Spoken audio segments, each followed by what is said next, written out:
আল্লাহ পাকের ন্যায় বিচার। কথিত আছে, একদা হজরত মুসা আলাইহিসসালাম তুর পাহাড়ে আল্লাহর দরবারে আরজ করলেন, প্রভু, আমি আপনার কোনো ন্যায় বিচারের কিছুটা নিদর্শন দেখতে চাই।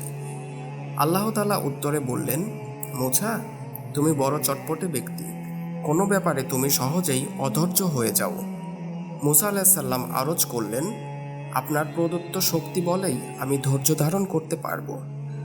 আল্লাহ পাক ইরশাদ করলেন, তবে তুমি অমুক হ্রদের ধারে গিয়ে কোথাও আত্মগোপন করে থেকে আমার রহস্যপূর্ণ গায়েবী নিজামের নিদর্শন প্রত্যক্ষ করো।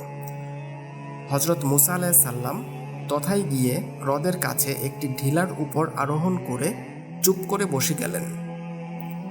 এমন সময় হ্রদের পাড়ে জৈনক অশ্বারোহী এসে স্বীয় অশ্ব পৃষ্ঠ হতে অবতরণ করে অজু করল, পানি পান করল এবং কোমল হাতে 1000 দিনার ভর্তি একটা থলে বের করে উহার সামনে রেখে নামাজ পড়তে লাগল।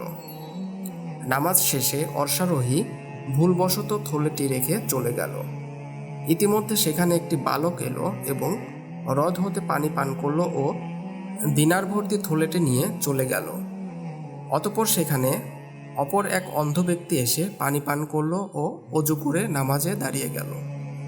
ওদিকে অশ্বারোহীর থলের কথা মনে পড়ল এবং সাথে সাথে হ্রদের কাছে ফিরে এসে বৃদ্ধকে দেখে তার মাথা গরম হয়ে গেল এবং বলে উঠল, আমি এখানে 1000 দিনার সম্বলিত একটি থলে রেখে গিয়েছিলাম, সেটা কোথায়?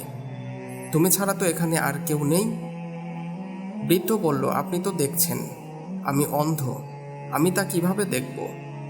একথা শুনে অশ্বারোহী হিতাহিত জ্ঞানশূন্য হয়ে পড়ল ও তরবারি কোষ মুক্ত করে অন্ধকে হত্যা করে ফেলল। অতঃপর সে তার কাছ থেকে থলেটি না পেয়ে চলে গেল।